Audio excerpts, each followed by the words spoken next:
Abang dari Malaysia. Saya dari Malaysia. Saya Oh dari ya, patut lah. Kalau dari Malaysia memang nggak boleh teman-teman keluar dari Islam itu nanti. Kalau di Malaysia murtad dari Islam dihukum ya.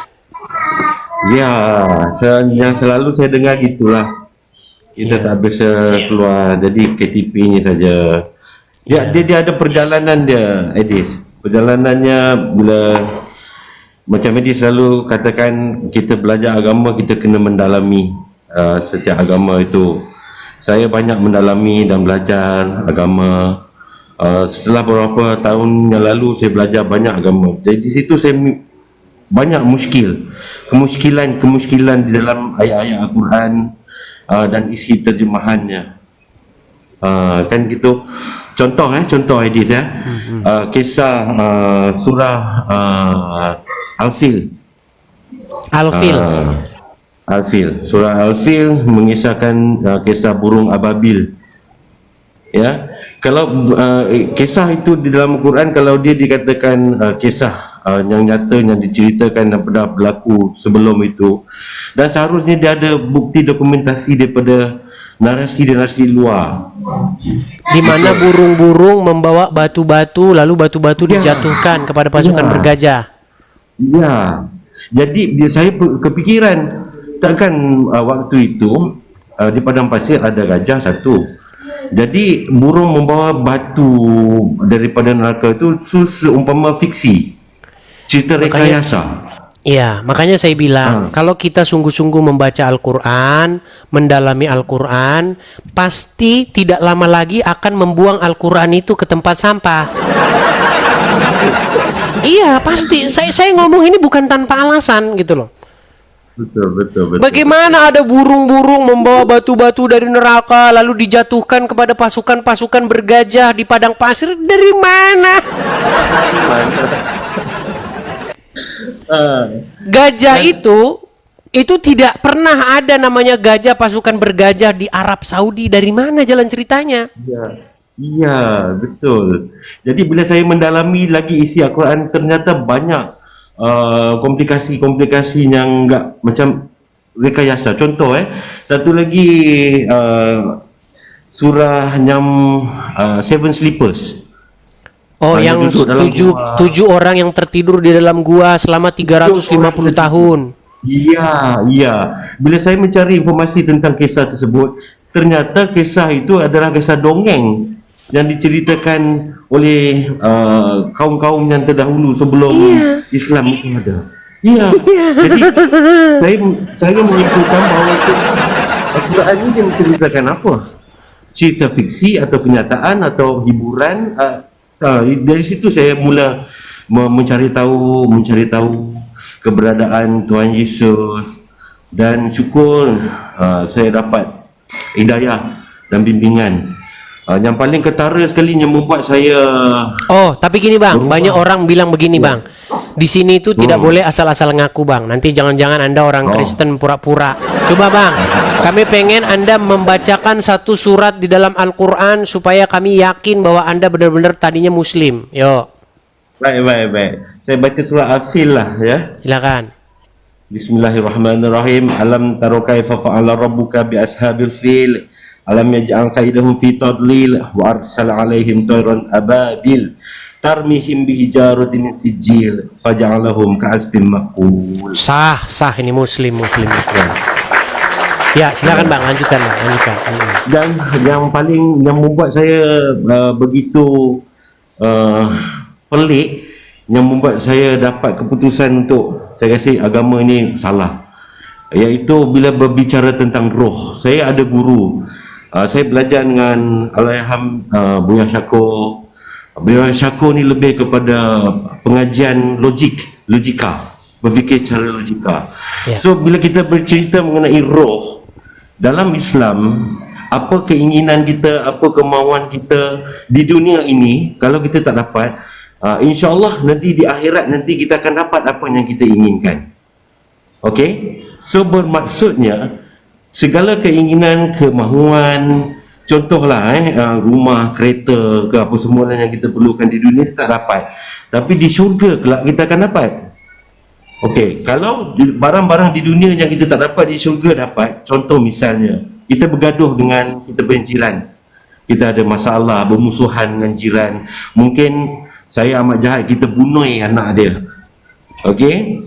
Bila di akhirat kelak diampuni dosa, last sekali umat Islam masuk neraka, tetap akan masuk syurga. Kebetulan saya berjiran dengan jiran saya di dunia. Logiknya kita takkan hidup aman di syurga esok. Kita akan tetap bergaduh, kita akan tetap mempunyai keinginan. Betul? Ya, jadi begini, kalau kita baca di dalam literatur Islam, kenikmatan tertinggi di dalam surga orang Islam itu menurut literatur mereka adalah memandang wajah Allah. Itu kenikmatan tertinggi katanya. Tetapi kesibukan orang-orang Islam di surga tidak memandang wajah Allah. Mereka memecahkan perawan-perawan. Betul. Iya. Dari situ. Kalau memang kenikmatan tertinggi itu adalah memandang wajah Allah, mengapa kesibukan penghuni surga Muslim tidak memandang wajah Allah? Betul, sepatutnya seharusnya begitu. Seharusnya begitu, karena itu kenikmatan tertinggi. Pastilah umat mencari kenikmatan yang tertinggi itu. Tetapi kesibukan orang Muslim memecah perawan-perawan di surga. Ya. Dari situ, terima kasih jugalah mungkin Tuhan Yesus telah membimbing saya untuk bertemu dengan Edis TV. Dari sini saya dapat belajar melalui logika, menggunakan fikiran. Apa yang tak benar, apa yang benar. Kerana keimanan saya selepas mengenali Yesus dibimbing oleh Abang Edis, saya dapat lagi maksudnya penjelasan yang lebih clear tentang memanggil orang solat, harus mengkap-mengkap, memakai toa, and then yang mengaji. Saya ramai kenal mat tafiz, sekolah-sekolah agama yang bila saya lalu, saya pergi tengok hari-hari pelajar-pelajar tu membaca Al-Quran. Tapi bila saya tanya, adik tahu tak adik baca apa makna ni? Tak tahu. Yang tahunya idgham. Macam Abang Edi cakap, Alif Lam Mim. Hanya Tuhan saja yang tahu. Hanya Tuhan yang tahu. Itu yang saya tak boleh terima bila saya tanya soalan-soalan ni pada orang yang bijak pandai, sebab saya ni bukannya pandai sangat. Cumanya saya ni suka membaca dan mengkaji. Sebab ini berkisarkan keimanan, kepercayaan, bekal kita, kenapa kita di sini, untuk apa kita di dunia ini, mesti ada tujuannya, kan? Jadi bila saya mencari kebenaran tu mencari saya balik. Tuhan hantar informasi, Tuhan hantar mengenali Yesus. Saya tengok kisah-kisah Yesus, saya mula membaca kitab-kitabnya. Very simple. Wahai orang Muslim yang ada ni, bacalah Quran. Selepas baca Quran, bacalah Bible, baru kalian nampak perbezaan yang ketara, jelas.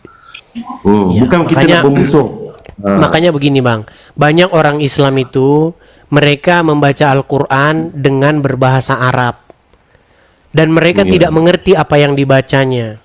Jadi tujuan mereka membaca Al-Quran itu bukan untuk memahaminya, tapi untuk mendapatkan amalan-amalan dan pahala-pahala. Iya. Contoh, sembahyang Jumaat. Sejak saya sebelum kenal Abang Idis pun, saya sudah 7 tahun tak pergi sembahyang Jumaat. Sebab kenapa? Sebabnya bila kita baru pergi sembahyang solat Jumaat, bermaksudnya kita ingin mendekati, berkumpul beramai-ramai. Betul. Apa yang terjadi? Keluar rumah, ambil sembahyang, walaupun ada motosikal, walaupun masjid di sana, jalan kaki. Jalan kaki, setiap langkah dikira pahala. Satu. Okey? Sampai di masjid, kamu pun ambil air sembahyang. Allah, basuh sembahyang semua. Kemudian di sebelah kamu ada lagi jemaah lain ambil air sembahyang, ambil wuduk. Yang sebelah tu jadi air tu lalu di hadapan kita. Saya cakap, kotor betul lah dia ni. Jadi di hati kita dah berkata-kata. Betul, itu situasinya. And then kita pergi jalan, okey dah ambil sembahyang, dah doa semua, pergi nak naik masjid. ada orang kumpul-kumpul. Oh, kau tahu tadi cerita ni, cerita tu, dia cerita bos dia jahat lah, itulah inilah. Kalian ni mau semayang ke apa? Ya, and then masuk dalam masjid. Masuk dalam masjid ada tabung. Okey, tak apalah, bagilah RM2 ke RM3 sedekah kan. Saya duduk, datang satu pakcik duduk sebelah. Bismillahirrahmanirrahim. Kuat baca. Seolah-olah dia seorang dia boleh baca. Jadi kita duduk dalam masjid tu, kita nak tenang. Tapi dengan dia baca bismillah dengan kuat, datang lagi sebelah kiri, datang depan, bau kari, bau nasi goreng. Jadi pada saya datang ke masjid ni untuk bersolat. Jadi dengan situasi-situasi macam ni, daripada aku datang ke masjid hati berkata-kata, baik aku tak payah pergi, baik aku solat di rumah. Tak ada satu kenikmatan. Kita nak menemu Tuhan, kita kena tenang, dan kapan saja kita nak solat pun boleh. Bermaksud ni tak ada ni, ambil air sembahyang, sentuh wanita batal. Ambil lagi, sentuh isteri batal. Di kapan mau solat? Asyik batal. Kalau kakinya salah nanti duduknya batal. Ya makanya saya bilang bang, jadi orang Islam itu susah gitu. Betul. Iya. Kenapa susahnya setengah mati. Benda-benda ni, benda simple. Kita nak jumpa Tuhan, janji kemas, bersih, hati bersih, dah cukup. Kenapa perlu nak ni bersih tu bersih? Dari situ, daripada kecil saya sering bertanya, kenapa kalau nak pergi masjid mesti pakai jubah, celak, minyak atar, serban. Saya sampai masjid, oh dia tak betul, ini tak betul, itu tak betul, sana tak betul, semua tak betul, dia betul. Yang tu yang saya, ini tak betul, ini satu benda ada bermasalah. InsyaAllah satu hari nanti saya akan jumpa. Saya ingat lagi masa saya umur 12 tahun, saya pernah bermimpi, Abang Idris, saya bermimpi dibaptis di dalam gereja tau, masa umur saya 12 tahun. Saya ingat sampai sekarang. Mungkin Roh Kudus, Tuhan Yesus dah nonton saya di saat itulah. Ya, sebab tu bila saya mencari kebenaran, banyak yang silap di dalam Islam. Tapi begini bang, di Malaysia itu kalau orang meninggalkan agama Islam masuk Kristen itu bagaimana hukumnya? Berat ya. Makanya saya bilang gini bang. Ketika agama Islam menguasai satu negara, satu wilayah, dia akan membuat hukum yang seperti itu, hukum-hukum Islam, untuk melindungi Islam itu dari kepunahan. Betul. Karena kalau sempat nanti orang mau berpikir tentang agama Islam, sempat orang bebas mengemukakan argumen-argumen dan pemikirannya terhadap agama Islam, saya sudah bisa katakan bahwa dalam waktu 15 tahun itu agama itu tidak akan ada lagi di negara itu. Betul. Ya. Selama ini yang membuat Islam bertahan itu adalah undang-undang itu, atau hukum tentang perlindungan agama Islam itu. Makanya kalau murtad dari Islam, keluar dari Islam, dihukum. Abang pernah ke Malaysia? Pernah. Abang tengok rata-rata, saya duduk di Malaysia, saya pernah pergi Kuala Lumpur. Kalau pergi kelab, kota-kota raya yang besar, kebanyakan kelab-kelab tu yang ramai ni semua orang Islam.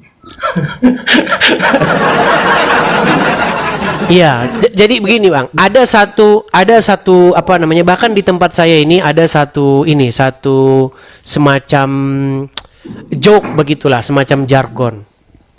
Orang Islam itu kalau dia party berangkat dia. Kalau dia soal perempuan, berangkat. Soal apa yang dia tidak akan mau berangkat itu kalau makan babi. Sangatlah takut orang Islam itu dengan babi ya. Dan satu lagi Abang Idris. Kalau halal haram, daripada kecil lagi saya perhatikan. Ini kafir, haram, ini semua. Tapi kalian pakai Facebook, Instagram, Twitter, tapi panggil, oh ini haram kena Yahudi ni semua kena bunuh ni, tapi kalian still berhujah dalam platform Yahudi. Boleh bikin apps ni ke macam mana kan? Ya, makanya saya sudah pernah bilang, kalau orang Islam itu benar-benar mereka betul-betul menjalankan agama Islam. Kalau naik haji janganlah naik pesawat. Jangan naik itu. Naik onta saja gitu.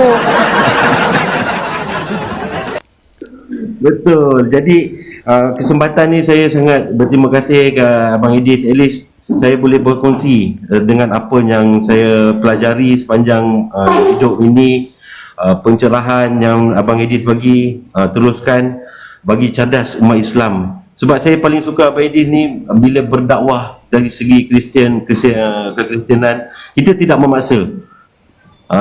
Abang Idris selalu katakan, pergi baca Al-Quran dan hadis kamu. Pergi baca. Selepas tu baru baca kitab-kitab terdahulu, Bible, Injil, Taurat, whatever thing. Dan dari situ kalian akan nampak perbezaan yang sangat-sangat jelas. Sangat-sangat jelas. Ya, Alhamdulillah lah, syukur kepada Tuhan Yesus. Akhirnya tak perlulah saya nak keliling-keliling batu, cium-cium batu, baling-baling batu. Oke lah, baiklah Bang. Karena Abang juga ini nampaknya di Malaysia juga nampaknya mungkin tidak baik bagi safety ya Bang, juga tidak baik. Oke. Ya, jadi kita berikan betul. kesempatan kepada yang Muslim yang lain ya Bang ya. Baik, terima kasih Abang Idris. Oke. Selamat. Terima kasih, hati-hati Bang. Tuhan Yesus memberkati. Ya, shalom. Ya, oke, Baik, shalom, baik. shalom, ya.